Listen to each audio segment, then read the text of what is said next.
السلام علیکم ورحمۃ اللہ وبرکاتہ۔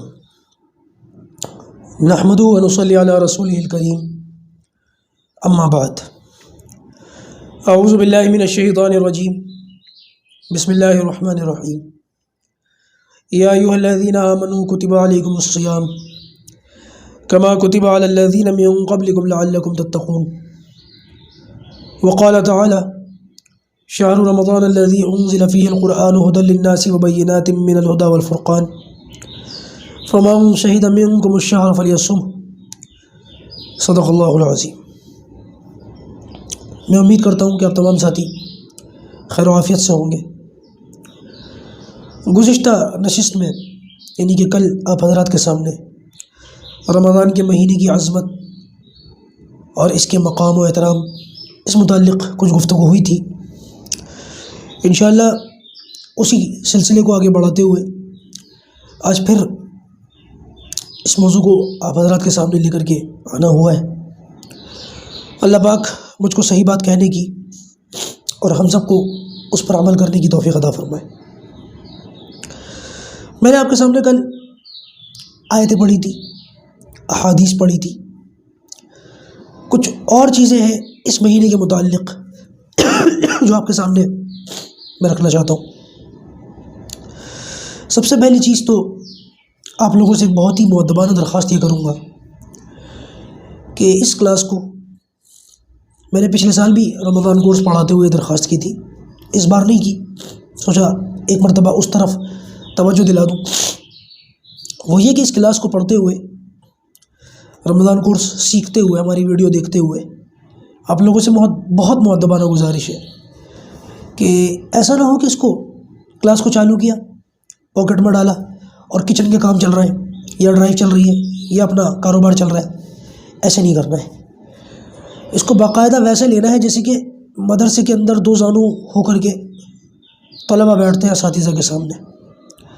بالکل کلاس کا آپ کو ٹچ اپ دینا ہے، کلاس کا ماحول کریٹ کرنا ہے، اور اگر آپ اکیلے ہیں تو اکیلے اس کو اسکرین بڑی ہو یا چھوٹی اس کو سامنے رکھیں اور باقاعدہ اپنے ہاتھ میں نوٹ بک لے لیں یا پاکٹ ڈائری لے لیں، کچھ بھی لے لیں، اور جو چیزیں یہاں بتائی جا رہی ہیں اس کے نوٹس بنا لیں، اور ان ساری چیزوں کو آہستہ آہستہ آپ اپنی زندگی میں لے کر کے آئیں، باوضو ہو کر کے بیٹھیں اور نبی کریم صلی اللہ علیہ وسلم کا نام مبارک آئے تو صلی اللہ علیہ وسلم پڑھیں۔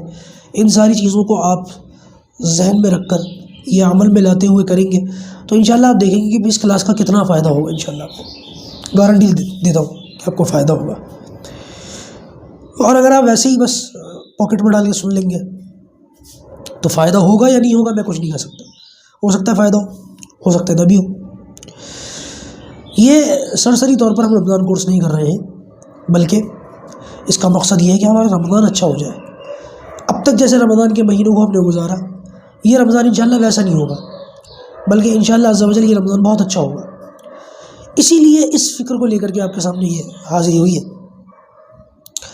ایک صحابی فرماتے ہیں لو یعلم العباد ما رمضان لتمنت امتی ان تکون السنۃ کلها۔ مطلب کہ اگر لوگوں کو یہ پتہ چل جائے کہ رمضان کیا چیز ہے، اللہ تعالیٰ نے اس بات کو لوگوں سے چھپا رکھا ہے کہ رمضان کی اہمیت کیا ہے، بس وہ جو چند چیزیں اللہ کے رسول صلی اللہ علیہ وسلم کی زبان مبارک سے ہمیں مل جاتی ہیں، پتہ چل جاتی ہیں، وہ تو ایک الگ سی چیز ہے، لیکن اس کے باوجود بھی اس کا جو معاملہ ہے وہ اللہ تعالیٰ ہی کے علم میں۔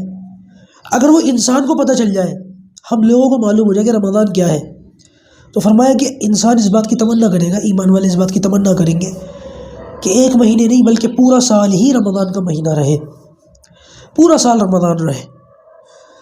اس سے پتہ چلا کہ رمضان کی اہمیت کتنی ہے۔ بعض کتابوں کے اندر علماء نے لکھا کہ اللہ تبارک و تعالیٰ نے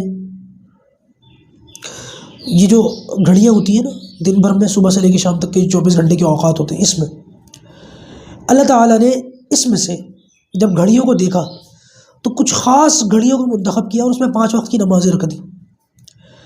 5 وقت اللہ تعالیٰ کو سجدہ کرو، یہ اللہ تعالیٰ کی طرف سے ایک معاملہ ہو گیا۔ دوسرا، اللہ تبارک و تعالیٰ نے ہفتے کے اندر جو 7 دن ہوتے ہیں ہفتے کے، اس کے اندر غور و فکر کیا اور دیکھا تو اس کے اندر جمعے کے دن کو اللہ تعالیٰ نے طے کر دیا، جمعے کے دن کو اس میں سے منتخب کر لیا۔ اسی طرح سے اللہ تبارک و تعالیٰ نے مہینے کے اندر جو 12 مہینے ان میں دیکھا تو اس میں سے رمضان کو فضیلت عطا فرما دی۔ جیسے 24 گھنٹے کے اوقات میں سے نمازوں کے اوقات کو فضیلت دے دی، ہفتے کے اوقات میں سے جمعے کے دن کو فضیلت دے دی، ویسے ہی مہینوں کے اندر اللہ تبارک و تعالیٰ نے جو ہے وہ رمضان کے مہینے کو فضیلت دے دی۔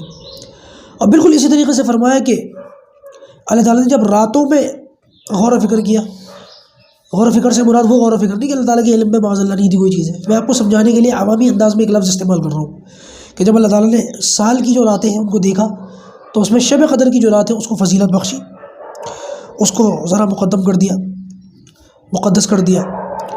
اور اسی طریقے سے اللہ تبارک و تعالیٰ نے جو ہے وہ جگہوں میں سے مسجد کو جو ہے فضیلت بخشی۔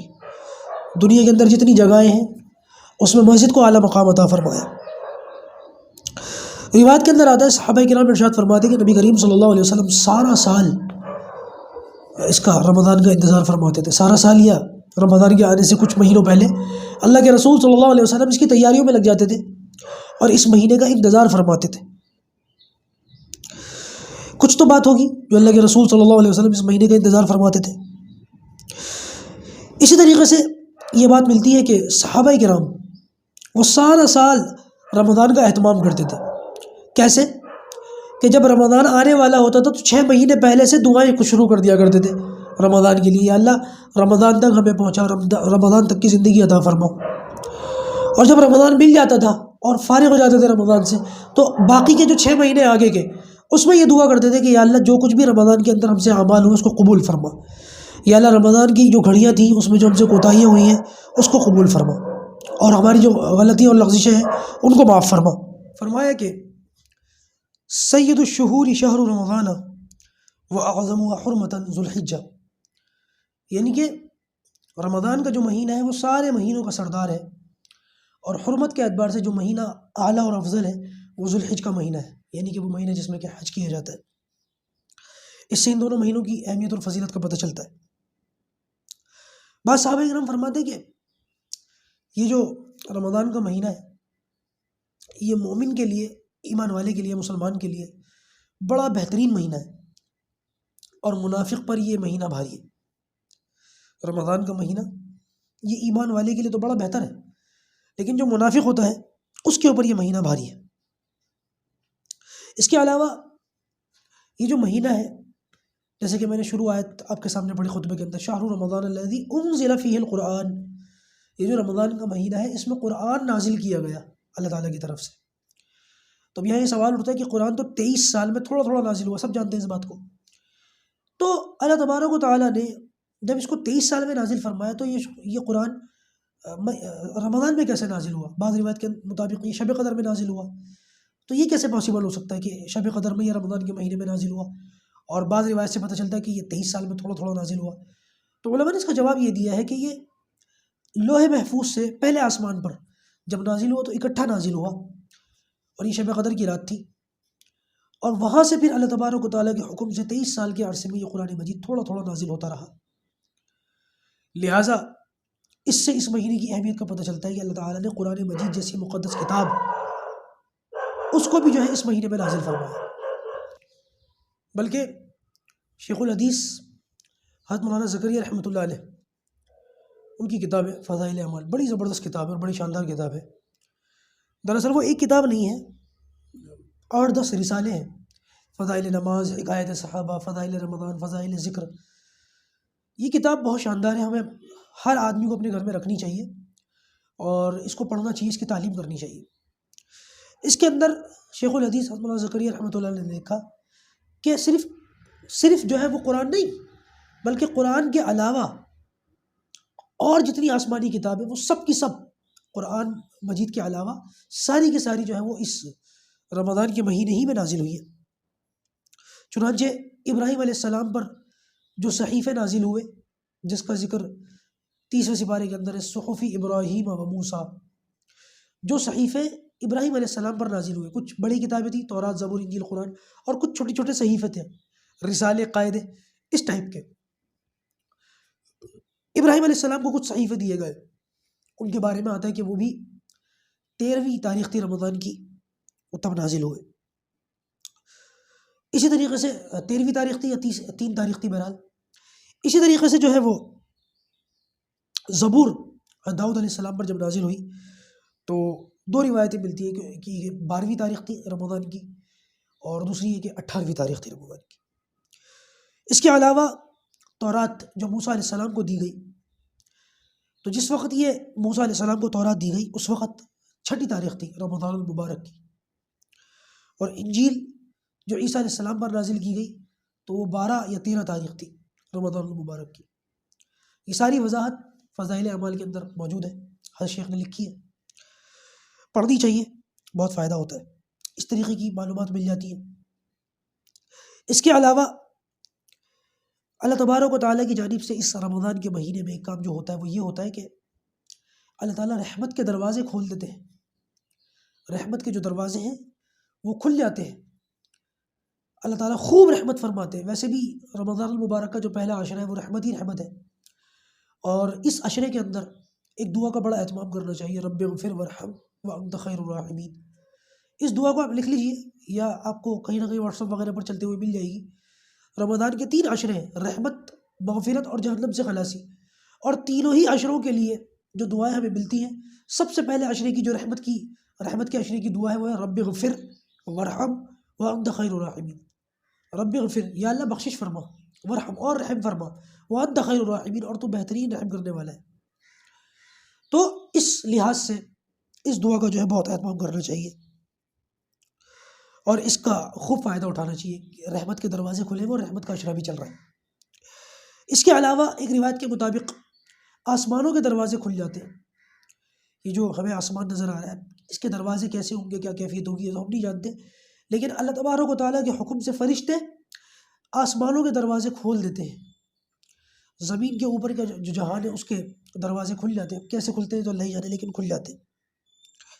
ایک اور روایت کے مطابق جنت کے جو دروازے وہ کھل جاتے ہیں، جنت کے دروازوں کو اللہ تعالیٰ کھول دیتے ہیں، اور ایک بھی دروازہ جو جنت کے 8 دروازے ان میں سے ایک بھی بند نہیں ہوتا، سارے دروازے کھل جاتے ہیں، اور جہنم کے دروازوں کو بند کر دیا جاتا ہے، اس میں سے ایک بھی دروازہ کھلا ہوا نہیں ہوتا۔ شیطان کو پکڑ کر قید کر دیا جاتا ہے، اور نفس جو ہمارا نفس ہے، کیونکہ ہمارے ساتھ 2 دشمن لگے ہوئے، ایک شیطان ہے اور ایک نفس۔ شیطان تو ہمارا دوسرے نمبر کا دشمن ہے، نفس ہمارا پہلے نمبر کا دشمن ہے۔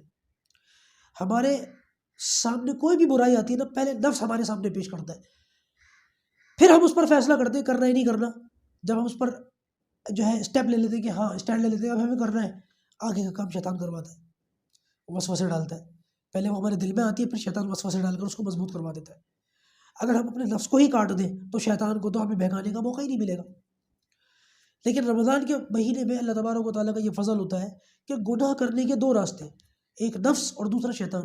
شیطان تو ہو گیا قید، اور نفس جو ہے یہ کمزور ہو جاتا ہے۔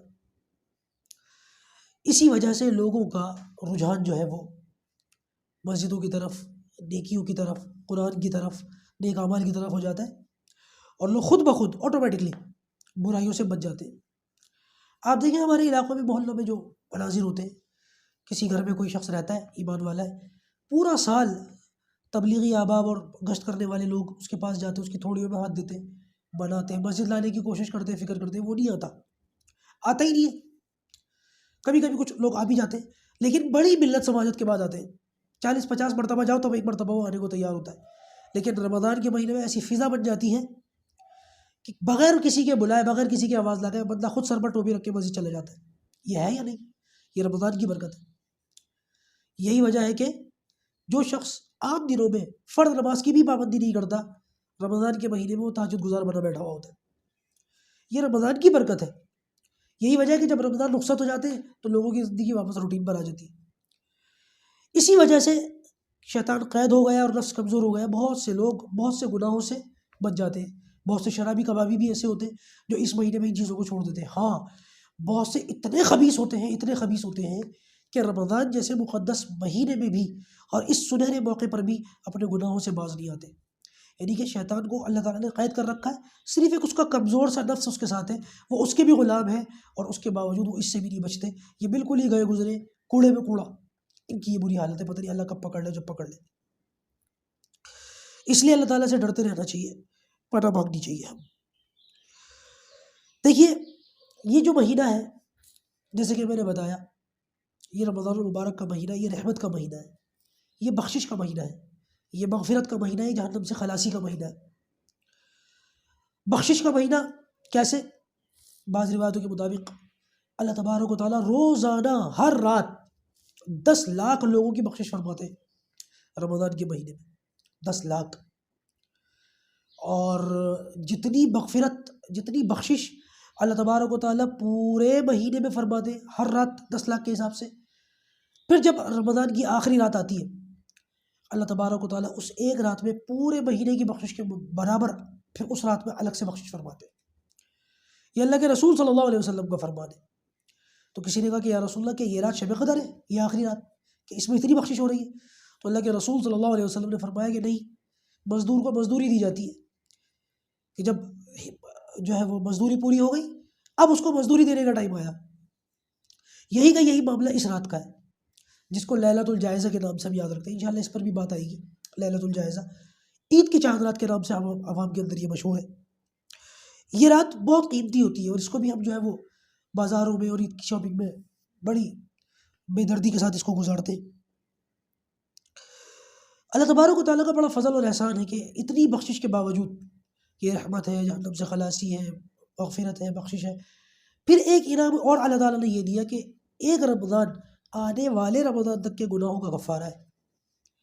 اس رمضان میں اگر ہم نے صحیح طریقے سے گزارا کر لیا، اللہ کو راضی کر لیا، تو اگلا جو آنے والے سال کا رمضان ہے، اس رمضان کے مہینے میں اللہ تبارک و تعالیٰ اس کے آنے تک جو سال بھر کا ہے اس میں صغیرہ گناہوں کی بخشش ہوتی ہے، کبیرہ نہیں۔ کبیرہ تو پھر اس کا یہ مطلب نہیں کہ شراب پیتے رہو، لوگوں کو حق مارتے رہو، نمازیں چھوڑتے رہو، ہاں بھائی بخشش ہی بخشش ہے، ایسی بھی جو ہے اندھیری بچی ہوئی، اور ایسا بھی معاملہ نہیں ہے۔ دوسرا یہ کہ اللہ تبارک و تعالیٰ اس رمضان کے مہینے میں روزے داروں کی دعاؤں کو ضرور قبول فرماتے ہیں۔ بعض علماء کے نزدیک جو افطاری کا وقت ہے یہ بڑی قبولیت کا وقت ہے، اور بعض علماء کے نزدیک جو سحری کا ٹائم ہے، سحری کا جو آخری وقت ہے، یہ بڑی زبردست قبولیت کا وقت ہے۔ ان دونوں اوقات میں، ان دونوں وقتوں میں اللہ تعالیٰ سے ضرور مانگنا چاہیے، بڑا اہتمام کرنا چاہیے، سحری کے موقع پر بھی خاص طور سے اور افطاری کے موقع پر بھی خاص طور سے۔ لیکن ہماری غلطی، ہماری کوتاہی کہ یہ دونوں ٹائم بجائے اللہ تعالیٰ سے مانگنے کے، بجائے اللہ تعالیٰ سے لو لگانے کے، یہ دونوں وقت ہمارے کھانے اور پینے میں لگ جاتے ہیں۔ جتنا سحری میں ہم لوگ جو ہے وہ معاملہ خراب کرتے ہیں، یہی کا یہی معاملہ ہمارا افطاری میں بھی ہے۔ دیکھیے افطاری کا جو ٹائم ہے قبولیت کا ٹائم ہے۔ کچھ بڑی عمر کے بزرگ لوگ ہوتے ہیں جو تھوڑے بہت نوجوان تربیت یافتہ ہوتے ہیں، ان کو تو ہم دیکھتے ہیں کہ وہ بھرے دسترخوان پر ہاتھ اٹھا کر کے بیٹھ جاتے ہیں، اللہ سے مانگنا شروع کر دیتے ہیں۔ لیکن اکثر و بیشتر ہم سے غلطی یہ ہوتی ہے کہ بہت سے لوگ اس موقع پر پکوڑے، شربت اور نہ جانے کون کون سی اشیاء کہ دسترخوان پر ہر چیز آ جائے، کوئی چیز چھوٹ نہ جائے، اس انتظامات میں ایسا لگتے ہیں کہ روزہ کھلنے کا سائرن بج جاتا ہے، انتظامات پورے نہیں ہوتے، ہوتا ہی نہیں ہوتا ایسا۔ بالآخر ایک دو چیزیں رہ ہی جاتی ہیں، ارے بھائی جلدی جلدی لے کر کے آؤ، وہ رہ گیا، روزہ کھل گیا، جلدی آؤ، ارے تم بھی آؤ، تم کہاں رہ گئے؟ دعا کب مانگو گے بھائی؟ صبح سے شام تک جو روزہ رکھا ہے اللہ تعالیٰ کو راضی کرنے کے لیے، جو برداشت کیا ہے، اس کا اللہ تعالیٰ سے صلہ کب لوگے؟ افطاری کے بعد؟ وہ تو اٹھا بھی نہیں آتا اس ٹائم۔ تو بہت سارے لوگ تو ایسی زبردست افطاری میں لگتے ہیں کہ مغرب چھوڑ دیتے ہیں۔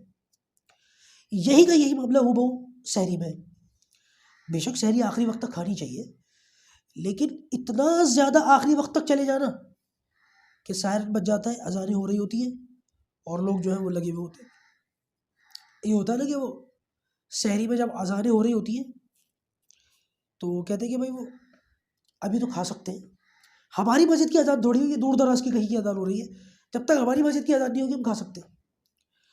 اور جب افطاری کا ٹائم آتا ہے تو کہیں دور دراز کی کسی مسجد کی بھی اذان ہو جائے، اذان تو اذان ہے، کسی بھی مسجد کی ہو، کھا لو۔ یہ مذاق والی بات نہیں، بہت سارے لوگ اس قسم کی باتیں کرتے ہیں، بلکہ اللہ حفاظت فرمائے، لوگوں نے تو اپنی طرف سے کچھ باتیں ایسی چلا لی سحری کے موقع پر کہ حی علی الصلاۃ تک کھا سکتے ہیں، اور بھائی بالکل یہ غلط ہے، بالکل غلط ہے، روزہ ہوگا بھی نہیں آپ کا۔ حالانکہ آج دوسرا روزہ تھا، لیکن ان دو روزوں کے اندر میرے سامنے کم سے کم کچھ نہیں 8 سے 10 مسائل آ چکے اسی ٹاپک پر کہ اذان تک کھاتے رہے یا حی علی الصلاۃ تک کھاتے رہے؟ کس نے کہا آپ کو؟ کس نے بتایا؟ مجھ سے کہا کسی نے کہ حی علی الصلاۃ تک کھاتے رہے؟ میں نے کہا کیسے بھائی، کیسے کیا آپ نے؟ کہنے لگے ایسا مسئلہ سنا ہے ہم نے۔ میں نے کہا کس سے سن لیا آپ نے؟ ایسا کوئی مسئلہ نہیں ہے، کہاں سنا آپ نے؟ ایک تو غلط کرتے ہیں لوگ، اوپر سے غلط دلیل دیتے ہیں، اس کو سوچ کے بڑا غصہ آتا ہے اور بڑا افسوس ہوتا ہے کہ کس قسم کی باتیں کر رہے ہیں۔ میرا بھائی روزہ نہیں ہوا آپ کا، خواہ مخواہ بھوکے بیٹھے ہو۔ کہنے لگے پھر کب تک کی اجازت ہے؟ تو میں نے ان کو بتایا کہ بھائی ویسے اگر بالکل بال سے زیادہ باریک ڈیپ میں جا کر کے دیکھنا چاہتے ہو تو اجازت تو اتنی ہے کہ جب اذان ہوتی ہے، اذان سے 2-4 منٹ پہلے جب سائرن بجتا ہے نا، سمجھ لو جیسے ہی سائرن بجا وقت ختم ہو گیا، اب گنجائش نہیں ہے۔ بالکل اذان تک کی گنجائش سمجھنا، حی علی الصلاۃ تک کی گنجائش سمجھنا، یہ بالکل بیوقوفی ہے اور اپنی جانب سے من گھڑت باتیں ہیں۔ اور شیطان کی جو 2 محنتیں، نمبر 1 شیطان اور نمبر 2 خناس، من شر الوسواس الخناس، شیطان اور خناس۔ یہ خناس جو یہ بھی شیطان ہی کی ایک قسم ہے اور یہ شیطان سے زیادہ خطرناک ہے۔ مگر کیسے؟ دیکھیے، شیطان کی محنت یہ ہے کہ نیک اعمال ہی نہ کرنے دیا جائے، اور خناس کی محنت یہ ہے کہ نیک اعمال تو کرے لیکن ثواب نہ ملے۔ اب شیطان نے تو یہ محنت کروا دی کہ روزہ رکھنا ہی نہیں۔ بہت سارے لوگ روزہ خور ہوتے ہیں، روزہ نہیں رکھتے، وہ شیطان کے جھانسے میں آ گئے۔ چلو انہوں نے روزہ نہیں رکھا، ان کو ثواب نہیں ملا، لیکن کچھ کھا پی تو لیا نا، یہ تو ہو گیا دنیاوی اعتبار سے کچھ ان کو تھوڑا سا راحت ہو گئی، یہ ایک الگ سی بات ہے۔ دوسری محنت ہے خناس کی، انسان محنت بھی کرتا ہے، تھکتا بھی ہے اور اس کو ملتا بھی کچھ نہیں۔ یہ خناس والی محنت ہے کہ آپ کو حی علی الصلاۃ تک کا یا اذان تک کا ٹائم دے دیتا ہے۔ یہ کہیں کسی شریعت میں کسی کتاب میں نہیں لکھا۔ شیطان اس طریقے کے راستے سجا دیتا ہے اور بندہ سارا دن بھوکا بھی رہتا ہے، پیاسا بھی رہتا ہے، گرمی بھی برداشت کرتا ہے، مشقت بھی اٹھاتا ہے، اب پھر سوچتا ہے کہ میرا روزہ ہے۔ نہ دنیا کا رہا نہ آخرت کا رہا۔ وہ روزہ خور آدمی کم سے کم اس کو آخرت نہیں ملے، لیکن دنیا میں سے تو کچھ کھا پی لیا نا، اس گرمی میں پانی پی لیا، کچھ کھانا کھا لیا، کچھ روٹی کھا لی، یہ بیچارہ کہاں کا رہا؟ اس کو تو کچھ بھی نہیں ملا۔ یہ زیادہ خطرناک لیول پر پھنسا ہوا ہے۔ ایسی بہت ساری مثالیں، نماز کے اندر بھی ایسا ہوتا ہے۔ تو خناس کی جو خناس کا پھندا ہے نا، خناس کی جو محنت ہے، اس سے خود کو بچانے کی کوشش اور فکر کیجیے، یہ بڑا خطرناک معاملہ ہے۔ تو سحری میں اصول تو میں نے بتا دیا، لیکن پھر میں نے اس بھائی سے یہ کہا کہ بہتر اور افضل یہی ہے کہ سحری کے ہونے کا جو ٹائم ہے، جیسے آج دلی کے اندر ٹائم تھا 4:46، 4:45 بجے، تو 4:30 بجے چھوڑ دو، 10-15 منٹ پہلے چھوڑ دو۔ یہ جو 10-15 منٹ ہیں، یہ اللہ تعالیٰ سے لو لگانے کے ہیں، اللہ تعالیٰ سے مانگنے کے ہیں، اللہ تعالیٰ کے سامنے ایک طریقے سے کچھ رکعتیں پڑھو، کچھ تہجد کا وقت ہوتا ہے، آخری کے جو 10-15 منٹ ہوتے ہیں، یہ بھی تہجد ہوتی ہے، اس میں تہجد پڑھ سکتے ہیں، استغفار کر سکتے ہیں، کلمہ پڑھ سکتے ہیں، ذکر کر سکتے ہیں، قرآن کی تلاوت کر سکتے ہیں، دعائیں مانگ سکتے ہیں، بہت سارے معاملات ہیں۔ لیکن ہماری غلطی یہ کہ ادھر ہوٹر بج رہا ہوتا ہے، سائرن بج رہا ہوتا ہے، اور ادھر بوتل چلتی رہتی ہے پانی کی، جلدی جلدی دو، جلدی جلدی دو۔ پتہ نہیں، ایسا لگتا ہے جیسے وہ ایک اللہ تعالیٰ کی مخلوق ہے نا، اونٹ، اس کو اللہ تعالیٰ نے یہ صفت دے رکھی ہے کہ وہ کوالٹی ہے اس کی کہ وہ پانی اپنے اندر اسٹور کر لیتا ہے۔ ہم لوگ یہ سمجھتے ہیں کہ اب بھی پانی اسٹور کر لیں گے وہ سارا دن چل جائے گا، نہیں، ایسا نہیں ہے بھائی۔ یہ صلاحیت اونٹ کے اندر ہے، انسان کے اندر نہیں ہے۔ بلا وجہ پیٹ میں کیچڑ جمع کر لیتے ہیں، اس سے بچنے کی ضرورت ہے اور ان غلط فہمیوں کو ہٹانے کی ضرورت ہے۔ ایسے موقع پر خاص طور سے کھانے اور پینے سے کم بالکل ادنا درجہ بتا رہا ہوں، 10 منٹ پہلے چھوڑ دیں۔ 10 منٹ پہلے 10 منٹ پہلے اپنے کھانے سے، پانی سے فارغ ہو کر کے اطمینان سے وضو کریں، جا نماز بچھائیں اور اس پر بیٹھ کر کے اللہ تعالیٰ سے خوب دعائیں کریں۔ یہ قبولیت کا وقت ہے۔ ایک روایت کے مطابق 3 لوگوں کی دعائیں کبھی رد نہیں ہوتی۔ 3 لوگ ایسے جن کی دعائیں ضرور قبول ہوتی ہیں۔ کون؟ نمبر 1 وہ بادشاہ جو عادل ہو، انصاف پسند ہو، انصاف سے کام لیتا ہو، جب یہ دعا کے لیے ہاتھ اٹھاتا ہے اللہ تعالیٰ ضرور قبول فرماتے ہیں۔ دوسرے نمبر پر مظلوم، جس کو کسی نے ستایا ہو اور وہ مظلوم ہو کر جو کسی کے لیے اللہ بد دعا کرے یا دعا کرے، جو بھی کرے، اس کے اٹھے ہوئے ہاتھوں کو اللہ تعالیٰ خالی نہیں لوٹاتا۔ اور تیسرا روزے دار کی دعا، جب کوئی روزے دار اللہ تعالیٰ سے دعا کرتا ہے تو اس دعا کے اندر اللہ تبارک و تعالیٰ اس کی ضرور سنتا ہے، ضرور سنتا ہے اور ضرور بھی ضرور سنتا ہے۔ کبھی بھی یہ تینوں ہاتھ جب اٹھ جائیں خالی نہیں آتے واپس۔ ہمارے اندر غلطی، کوتاہی، غفلت کہہ لیں، غلطی کہہ لیں، کچھ بھی کہہ لیں، وہ یہ ہوئی ہے کہ ہم لوگوں نے رمضان کے مہینے میں بہت ساری چیزوں کو جو ہے وہ بڑھا تو دیتے ہیں، نماز کو بڑھا دیتے ہیں اور تلاوت کو بھی بڑھا دیتے ہیں، مطلب اعمال، نیک اعمال جتنے بھی ہیں وہ تھوڑے تھوڑے بڑھ جاتے ہیں، لیکن جہاں سوال آتا ہے دعا کا، وہی وہ 1-1.5 منٹ والی دعا جو عام دنوں میں چلتی تھی وہ رمضان میں بھی چل رہی ہے، اس کے اندر کوئی اضافہ نہیں ہوتا، جبکہ رمضان مہینہ دعا کا ہے، یہ مانگنے کا مہینہ، روزانہ ایک دعا کم سے کم ضرور قبول ہوتی ہے، اور اس سے ہمیں کوئی فائدہ نہیں اٹھاتے ہم۔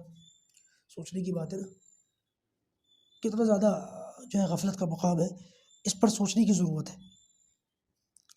بعض روایتوں کے اندر آتا ہے کہ اللہ تبارک و تعالیٰ جو وہ فرشتے ہیں نا، 7-8 فرشتے جو عرش کو اٹھائے ہوئے، اللہ کا عرش، اللہ کی جتنی مخلوق ہے اس میں یہ سب سے اوپر ہے عرش، فرشتے اس کو اٹھائے ہوئے ہیں۔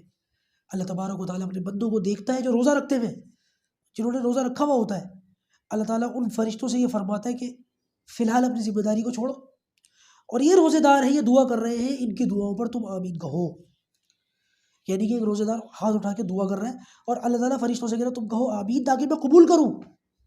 کتنی مزے کی بات ہے، کتنی زبردست بات ہے۔ اللہ تعالیٰ خود قبول کرتے ہیں ان دعاؤں کو جو بندہ اپنے رب سے مانگتا ہے، اور اللہ تعالیٰ فرشتوں سے کہتا ہے کہ اس کو تم اس پر آمین کہو۔ دوستو یہ بات یاد رکھیے گا کہ دعا جو ہے وہ 3 صورتوں میں سے کسی نہ ایک صورت میں ضرور قبول ہوتی ہے، ایسا نہیں ہو سکتا کہ دعا قبول نہ ہو۔